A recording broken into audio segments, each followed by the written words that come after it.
안녕하세요. 아이언입니다. 오늘은 다음 달 청약을 앞두고 있는 SD 바이오 센서에 대해서 알아보도록 하겠습니다. 먼저 기본 정보입니다. SD 바이오 센서는 진단키트를 생산, 판매하는 회사입니다. 다양한 진단키트 제품 판매하고 있고, 특히 스탠다드 Q 제품이 코로나19 바이러스 진단에 사용되면서 매출과 순이익이 급증했습니다. 일정 정보에 대해서 알아보도록 하겠습니다. 7월 5일 월요일부터 화요일까지 기관 투자자들의 수요 예측이 진행이 됩니다. 그리고 수요일 수요 예측 결과가 발표되면서 공모가가 확정이 되게 됩니다. 그리고 이어 목요일, 금요일 동안 일반 청약자의 청약이 진행이 됩니다. 환불은 주말을 포함하여 4일 뒤인 7월 13일 화요일 날 진행이 됩니다. 공모 규모에 대해서 알아보도록 하겠습니다. 약 1250만 주 규모로 청약이 진행이 됩니다. 우리사주조합의 20%가 배정이 되고 일반 청약자는 25%가 배정이 되었습니다. 우리사주조합에서 미달이 발생한다면 5%까지 일반 청약자에게 배정이 될 수 있습니다. 증권사별 배정 주식수를 알아보도록 하겠습니다. 이번 청약은 NH투자증권과 한국투자증권이 공동 주관하였습니다. 하지만 주식수는 NH투자증권이 제일 많은 45%가 배정이 되었습니다. 한국투자증권에는 35%가 배정이 되었고, 삼성증권과 KB증권에는 각각 10%의 주식이 배정이 되었습니다. 전체 청약 주식수가 아닌 일반 청약자 배정 주식수로도 살펴보도록 하겠습니다. 전체 배정 주식수와 일반 청약자 배정 주식수의 비율이 동일한 것을 알 수 있습니다. 총 4개의 증권사를 통해 청약이 진행이 됩니다. 따라서 중복 청약이 가능한지에 대해 확인이 필요합니다. 지난 6월 15일 금융위원회의 발표로 공모주 청약 시 중복 배정 제한이 예정대로 실시되었습니다.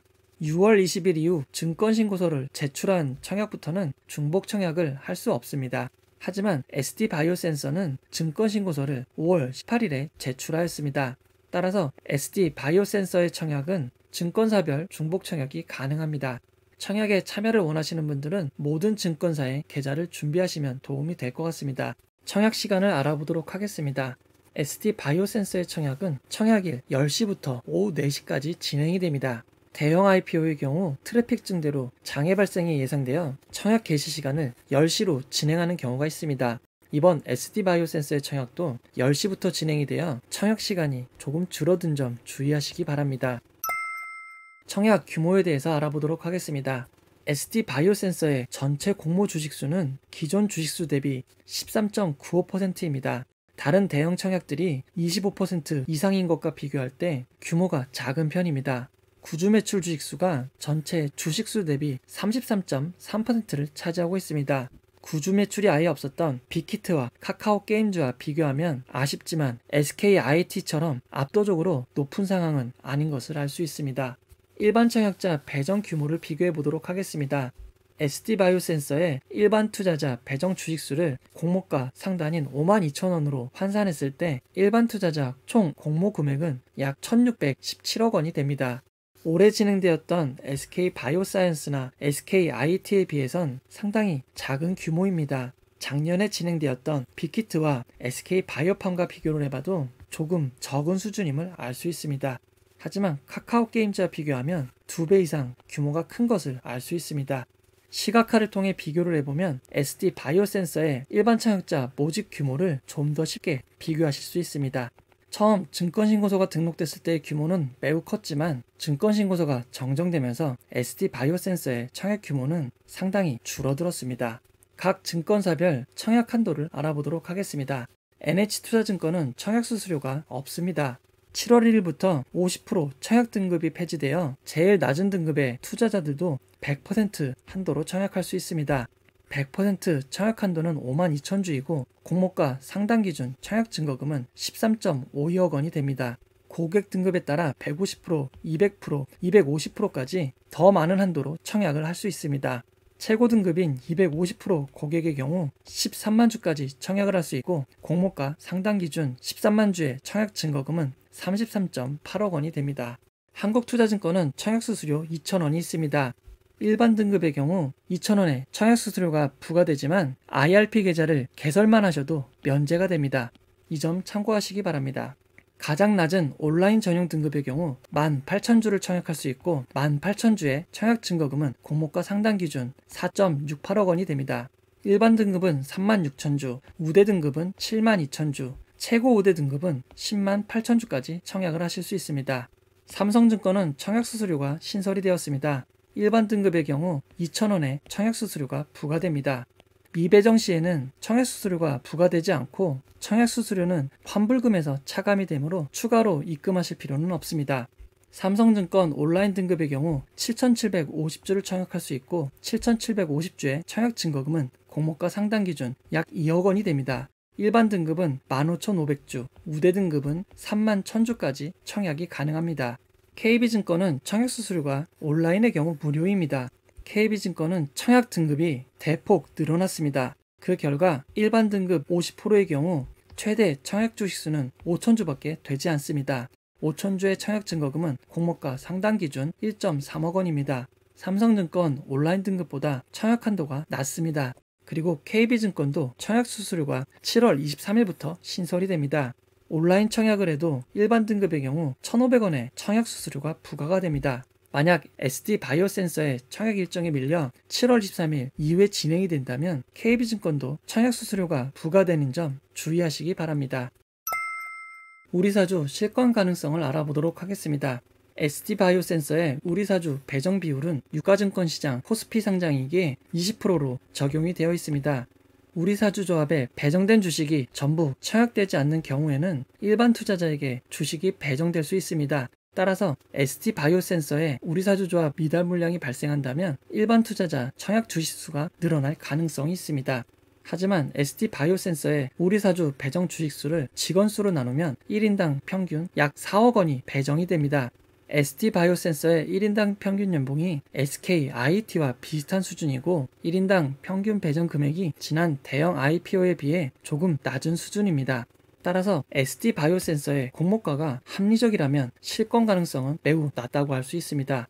청약 1일차로 마무리되는 우리사주조합의 경쟁률을 반드시 확인해야 될 것 같습니다.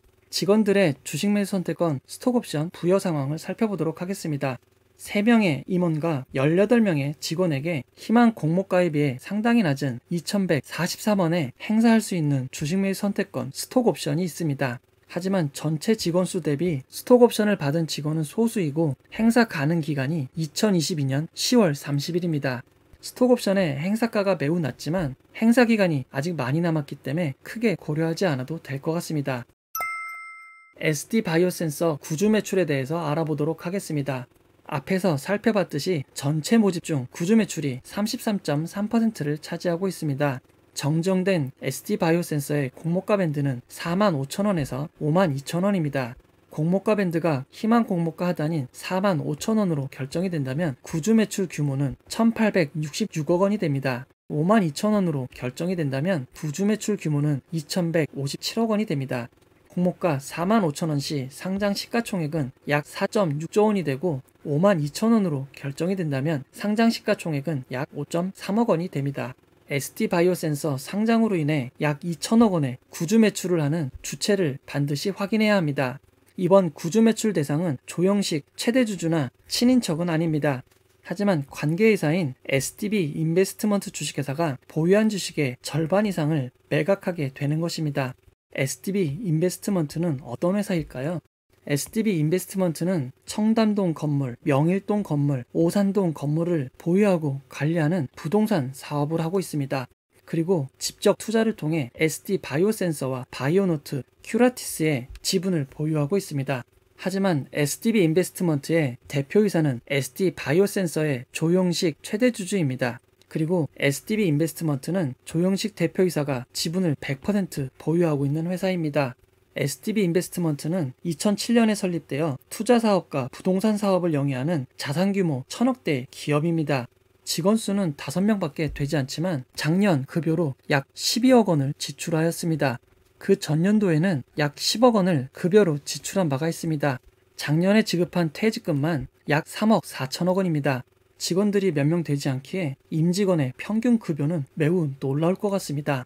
이렇게 좋은 회사에 저도 관심이 생겨 입사를 해보고 싶었습니다. 각자 고유한 역량과 잠재력을 가진 우수한 인재들이 모여 혁신적인 가치를 창출하는 회사로 밝히고 있습니다. 회사 홈페이지에 독특하게 회원 가입과 로그인이 있습니다.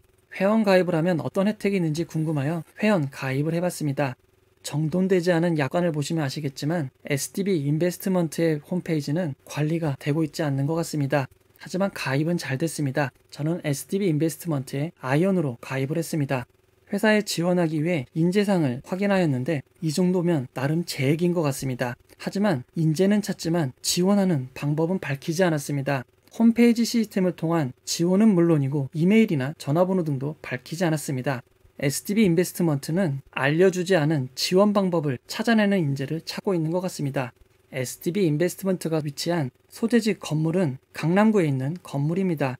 해당 건물 13층에 찾아가면 지원을 하실 수 있을지도 모르겠습니다. 그리고 해당 건물 7층에는 SD 바이오 센서도 사용하고 있습니다. 하지만 SDB 인베스트먼트는 일반인이 취업하긴 쉽지 않을 것 같습니다. 처음 로토루아 홀딩스로 설립되었고 이노센스로 명칭을 변경하였습니다. 그리고 현재 SDB 인베스트먼트로 이름을 다시 바꾼 것입니다. SDB 인베스트먼트의 지난 역임한 이사와 감사를 보면 조영식 대표이사의 배우자가 2013년부터 2021년 3월 30일까지 감사와 사내이사를 번갈아 하였습니다. 그리고 조영식 대표이사의 자녀들이 2013년부터 2020년 8월 30일까지 사내이사를 역임하였습니다. 하지만 SD 바이오 센서의 상장을 앞두고 배우자와 자녀들은 SDB 인베스트먼트의 이사와 감사에서 모두 퇴임을 하였습니다.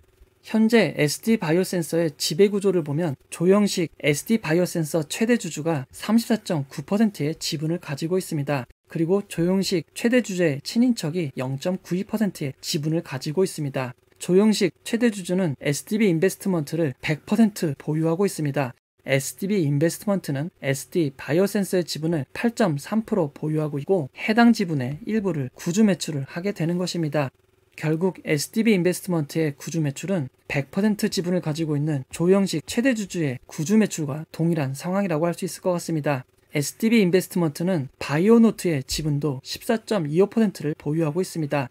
조영식 최대 주주는 바이오노트의 지분도 54.2%를 보유하고 있고 바이오노트는 조영식 최대 주주의 친인척이 6%의 지분을 가지고 있습니다. 그리고 바이오노트는 SD 바이오 센서의 지분을 26.4%를 보유하고 있는 상황입니다. 조영식 최대 주주는 진단키트 기업인 SD를 창업했지만 해외 업체의 적대적 M&A를 당한 경험이 있습니다. 그때의 경험 덕분인지 SD 바이오 센서와 바이오노트의 지분 관리가 매우 철저한 상황입니다. 조영식 최대 주주는 SD 바이오 센서의 상장 이후 바이오노트도 상장을 준비한다고 밝힌 바 있습니다. 만약 바이오노트 때도 SDB 인베스트먼트가 구주 매출을 실시한다면 결국 조영식 최대 주주가 구주 매출하는 것과 똑같은 상황이 될 수밖에 없습니다. 중간 결론을 내려보도록 하겠습니다. SD 바이오 센서는 처음 증권신고서를 등록했을 때 높은 희망 공모가액과 청약 규모로 논란이 있었던 적이 있습니다. SD 바이오 센서의 희망 공모가액은 66,000원에서 85,000원이었습니다. 공모 규모도 매우 큰 약 1,555만 주였습니다.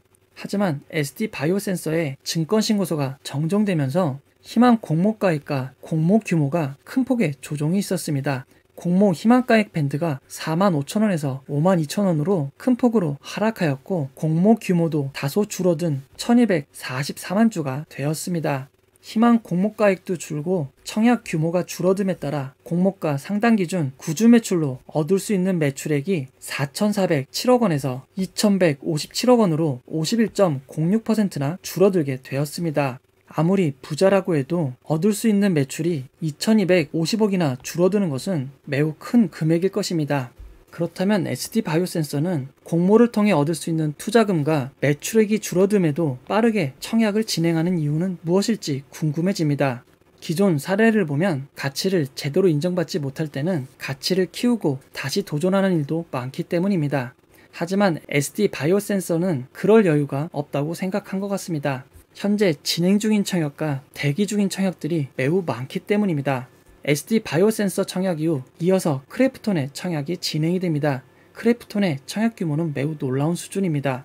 카카오뱅크와 한컴 라이프케어는 이미 승인이 되었고 곧 청약이 진행될 예정입니다. 일진 하이솔루스, 아주스틸, 카카오페이, 차백신연구소, MC넥스와 같은 큰 규모의 청약들도 심사 중인 상황입니다. 따라서 지금 청약을 진행 못하면 일정을 크게 미뤄야 할 가능성이 생기는 것입니다. 게다가 SD 바이오 센서의 주요 매출인 진단키트의 미래에 대해 의문이 생기고 있습니다. 전 세계의 백신 접종률이 높아지고 있기 때문입니다. 미국의 경우 백신 접종률이 빠르게 올라가면서 확진자와 사망자 수가 급격하게 줄어들었습니다. 그에 따라 진단키트 매출도 줄어들 것이 매우 뻔한 상황입니다. 코로나 진단키트 관련주의 대장주인 시젠의 경우 16만 원이 넘는 주가를 기록하였지만 무상 증자 후에도 주가가 하락하여 현재가는 고가 대비 많이 하락한 상황임을 알 수 있습니다. 다만 최근 변이 바이러스의 확산세에 따라 상승을 이어가는 상황은 검토해봐야 할 것 같습니다. 중간 결론을 내려보도록 하겠습니다. SD 바이오 센서의 희망 공모가와 공모 규모가 단시간에 드라마틱하게 변경이 되었습니다. 가치를 높여 재도전하는 경우가 상당수 있습니다. 하지만 SD 바이오 센서는 처음보다 가치를 크게 낮추어 빠르게 상장하는 것을 선택하였습니다. SD 바이오 센서의 구주 매출은 SDB 인베스트먼트의 지분입니다. SDB 인베스트먼트의 지분은 100% 조형식 SD 바이오 센서 최대 주주의 소유입니다. 빠르게 상장을 하는 이유가 특정 주주의 이익 실현으로 의심이 된다면 좋은 상황이라고 판단하기 어려울 것 같습니다. 거래소가 밝힌 기업 공개 및 상장은 상장 기업에 있어서 최종 목표가 아닌 지속적인 성장을 위한 발판입니다. 일반인에게 해당 기업을 처음 알리는 일이기 때문에 준비와 시기를 결정하는데 신중을 기하여야 합니다. 이번 청약이 최종 목표가 아닌 지속적인 성장을 위한 발판인지 일반인들을 위해 신중을 기했는지는 철저한 확인이 필요한 것 같습니다. 낮아진 공모가로 인해 적정 가치를 반영했는지 철저한 확인이 필요한 상황이고 다음 영상에서 가치를 평가해 보도록 하겠습니다. 소유보다 경험 제 채널이 채널 멤버십을 시작하였습니다. 혹시나 제 영상이 투자에 도움이 되셨다면 후원회원에 가입해 주시면 영상을 만드는데 매우 큰 도움이 될 것 같습니다. 물론 후원회원을 하지 않으셔도 지금처럼 봐주시고 댓글만 남겨주셔도 매우 큰 힘이 되고 있습니다. 매월 온라인 라이브 방송을 통해 체계적으로 공부하는 스터디 회원도 모집하고 있습니다. 6월달 공부 주제는 ETF입니다. 6월 25일 금요일 밤 10시부터 진행이 됩니다. 관심 있으신 분들은 함께 공부하시면 좋을 것 같습니다. 이 영상은 투자 권유가 아니며 투자는 오롯이 투자자의 판단으로 이루어져야 합니다. 혹시 영상에서 잘못된 점이 있으면 커뮤니티 게시판이나 고정 댓글로 수정사항을 알려드리도록 하겠습니다. 지금까지 영상을 시청해주셔서 고맙습니다.